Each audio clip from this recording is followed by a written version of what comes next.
¿Qué tal, queridos hermanos? Muy buenos días. Les saludo con mucho afecto y cariño en este ya jueves 2 de noviembre, día de la conmemoración de todos los fieles difuntos. Esta es una celebración que nos marca la liturgia. Y hago la aclaración de una vez, la liturgia marca varias misas, bien, marca 3 misas. Pero dice, el sacerdote puede utilizar cualquiera de las misas siguientes, aunque para no repetir siempre el mismo formulario, para este año, ciclo A, sugerimos la primera misa que va a continuación. Entonces yo voy a meditar con ustedes la liturgia de la primera misa que viene aquí. Depende de tu país o de la que hayas seleccionado tu sacerdote, pues vas a meditar otras. Es conmemoración de todos los fieles difuntos. Ayer era de todos los santos. Ayer conmemoramos a nuestros difuntos que ya están en el cielo y que ya comparten la santidad con los santos de altar. Hoy conmemoramos a todos los fieles difuntos. ¿Por qué dice todos los fieles difuntos? Porque incluye a las benditas ánimas del purgatorio. Nosotros sabemos que nuestra iglesia está formada por 3 partes. La iglesia militante, que somos los que estamos aquí todavía en este mundo, y luego la iglesia purgante, que está ya en el purgatorio purificándose para entrar al cielo, y finalmente la iglesia triunfante, que es la que ya está en el cielo. Los que están en el infierno ya no forman parte de la iglesia, porque ellos han pasado a la muerte definitiva. Pero bueno, la verdad es que si meditamos todo lo que tiene que ver con la muerte y meditamos las lecturas, de toda la riqueza que traen, nos vamos a llevar mucho tiempo en este video y yo sé que no les gustan los videos largos. Voy a tratar de no tardarme demasiado, pero es importante recalcar que la muerte para los cristianos, aun y cuando es sinónimo de tristeza, como vamos a ver, también es sinónimo de esperanza, porque para nosotros la muerte no es el final de la vida, es el principio de la verdadera vida. Entonces vamos a meditar en este día, en la primera lectura del profeta Isaías, capítulo 5, versículos 6 y del 7 al 9. En la segunda lectura veremos de la primera carta a los Tesalonicenses, capítulo 4, versículos 13, 14 y 17 y 18. Y el Evangelio de San Juan, capítulo 6, versículos del 51 al 58. Entramos en materia con la primera lectura, que nos marca un banquete. Nos habla del banquete que va a preparar el Señor sobre el monte. Dice, en lo alto de este monte va a preparar un festín. Y ya hemos dicho que subir al monte es subir al encuentro con Dios. Pero aquí además este banquete tiene un simbolismo muy hermoso, muy importante. Porque el banquete que va a ofrecer al subir al monte significa el banquete de los últimos tiempos. Cuando ya estemos en el cielo, en ese banquete que nos va a preparar. Y vamos a ver cómo aquí nos menciona cuatro frutos, 4 beneficios, 4 cosas que vamos a tener en ese banquete definitivo allá y que aquí los tenemos solamente en forma parcial. Primero dice, arrancará el velo que cubre los rostros de todos los pueblos, de toda la gente. Nos dice Pablo que ahorita vemos como un espejo, pero cuando lleguemos al cielo nos veremos tal como somos y vamos a ver a Cristo tal como es.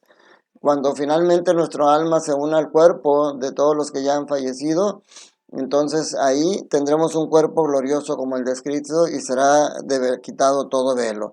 El punto número 2 dice, enjugará las lágrimas de todos los rostros. Porque aquí nosotros lloramos, decíamos en las bienaventuranzas, bienaventurados los que lloran porque serán consolados. Aquí se borran nuestras lágrimas con el consuelo que nos trae el Señor, pero después volvemos a sufrir. En cambio en el cielo se borrarán las lágrimas de todos los rostros, ya no volveremos a llorar, ya no hay llanto ni dolor en el cielo. Punto número 3, dice, borrará toda la afrenta de nosotros. O sea, aquí Cristo ya borró nuestro pecado, pero nuestra fragilidad nos hace volver a pecar. En la reconciliación, en la confesión, volvemos a recuperar la gracia, pero luego volvemos a pecar. Aquí todo es parcial, pero cuando lleguemos a ese banquete final, ahí ya serán borrados los pecados. Y todo eso, la consecuencia del pecado. Dice en San Pablo, el salario del pecado es la muerte. Por eso la reconciliación nos restablece la vida espiritual, la vida de la gracia. Pero el cuarto fruto dice, destruirá la muerte para siempre. Por eso dice, el último enemigo en vencer será la muerte. O sea, ya la muerte no será, todos los que lleguemos a estar ya en el cielo no volveremos a morir nunca en ningún sentido, ni en el sentido espiritual porque ya no pecaremos, ni en el sentido físico porque ya estaremos en la vida eterna junto al Señor. Ese es el banquete del cielo que nos está prefigurando hoy. La segunda lectura, Pablo responde a una preocupación. Las personas ya han entendido que va a haber un día del juicio, la venida del Señor, pero dice, ¿qué pasa con los que morimos antes? ¿Qué pasa con los que mueren antes? Bueno, por eso Pablo nos da como respuesta lo que es el centro de nuestra fe. Cristo murió, pero Cristo resucitó para vencer a la muerte, como decía en la primera lectura. Y por eso dice, no queremos que ignoren lo que pasa con los difuntos, dice, para que no vivan tristes como aquellos que no tienen esperanza. No dice para que no estén tristes. Pablo sabe lo que es perder un ser querido y sabe que eso genera tristeza. Jesús lloró ante la muerte de Lázaro, en la tumba de Lázaro. Entonces es natural el sentimiento de tristeza en la muerte. Lo que no es natural, que la tristeza perdure para siempre ahí. Como muchas personas que viven todavía de luto después de años de que murió su ser querido. Eso no es natural.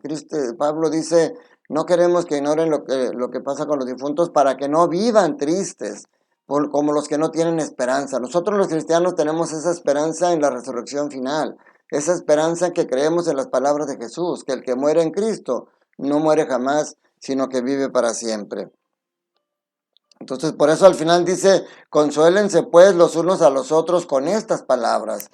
Nosotros vamos a un velorio y damos palabras de aliento a la gente, y a veces la gente en el dolor ni nos escucha, pero esta palabra, la palabra de Dios, es la que da el verdadero consuelo. Y en el Evangelio de San Juan, aquí se elige este punto que es crítico y central en nuestra fe, además de la pasión, muerte y de la resurrección. Viene la afirmación más contundente de la resurrección, puesta en los labios del mismo Cristo. Fíjense cómo empieza diciendo, yo soy el pan vivo que ha bajado del cielo, el que coma de este pan vivirá para siempre. Ahí la gente pues obviamente empieza a sentir intranquilidad, y Jesús sigue diciendo, y el pan que yo les voy a dar es mi carne, para que el mundo tenga vida. Por eso dice, los judíos se pusieron a discutir, ¿cómo puede darnos a comer su cuerpo, su carne? Entonces, porque ellos tenían cierta razón, obviamente, de acuerdo a lo que entendían en aquel entonces. En el libro de Levítico, dice, en Levítico 3, capítulo 3, versículo 17 y capítulo 19, versículo 26, dice, no comerán nada con sangre.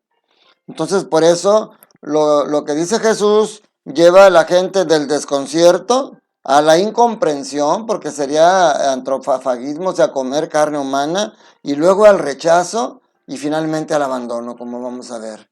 Jesús les dice a sus discípulos, ustedes también me quieren dejar.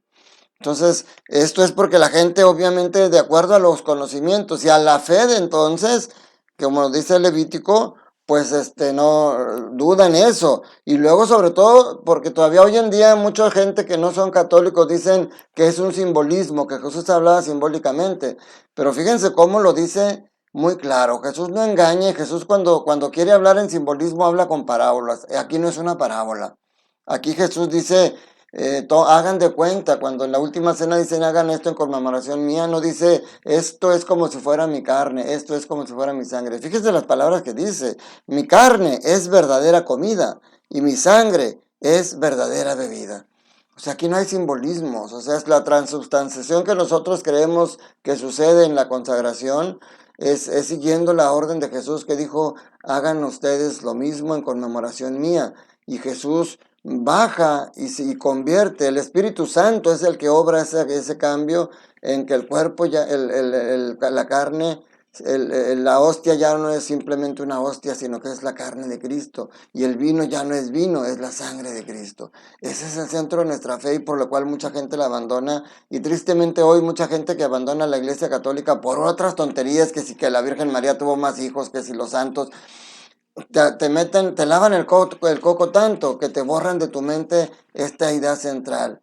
En ninguna iglesia, en ninguna religión hacen lo que nosotros hacemos, que es lo que Cristo nos pidió que hiciéramos, comer el cuerpo y la sangre de Cristo. Y cuando tú dejas la Iglesia Católica, dejas esa riqueza tan grande, dejas ese poder tocar a Cristo con tu propio cuerpo, con tu propia boca.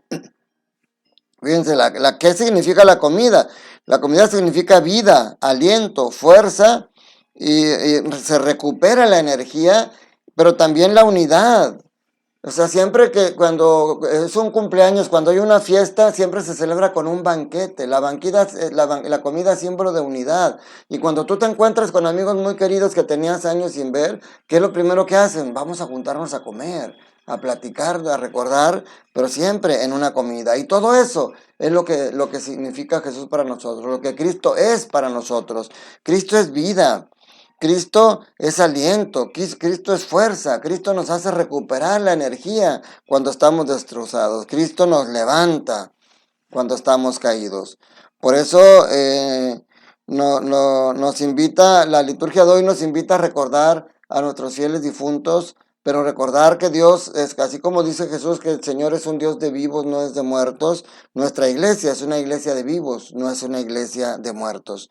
Por eso es lo que decimos, nuestra iglesia caminante en este mundo, empezamos a vivir en forma parcial todo lo demás. Miren, ya les hablé de la iglesia militante, purgante, triunfante, y si me centro más, voy a tratarme más, pero quiero cerrar este video diciéndoles cómo, cómo es la vida y la muerte. Cuando nosotros nacemos, desde con una pequeña célula de mamá y de papá, se junta una célula mínima, que desde ahí ya hay vida. Esa célula ya empieza a crecer un corazón que late. No sé desde cuántas semanas, pero hace poco vi que de semanas muy cortas, no sé si 2, 3 semanas, ya se empieza a oír el corazón o ya el corazón empieza a latir aunque no lo oigamos.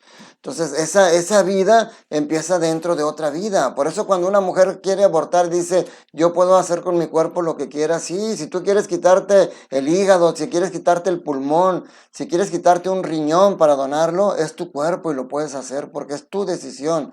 Pero este cuerpo que está creciendo en ti no es tu cuerpo, es otra vida. Tiene un DNA diferente al tuyo. Y es una vida que es dependiente de ti mientras está ahí. Y empiezas a crecer y tu mamá te empieza a alimentar a través del cordón umbilical y empiezas a sentir el dolor y empiezas a sentir el sufrimiento. Dicen los que saben que porque cuando la madre sufre y se angustia, la adrenalina que baja afecta también al cuerpo. Pero estás en un lugar cómodo, en un lugar estable en el que solamente tu contacto es a través de tu madre. Cuando llega el momento del nacimiento, sientes que vas a ser expulsado de ese lugar donde estás viviendo. Sientes y luego sales por un lugar muy angosto donde sufres, donde te aprietas y sales angustiado. Parece que estás muriendo. ¿Y qué es lo que sucede? Cuando sales a una nueva vida.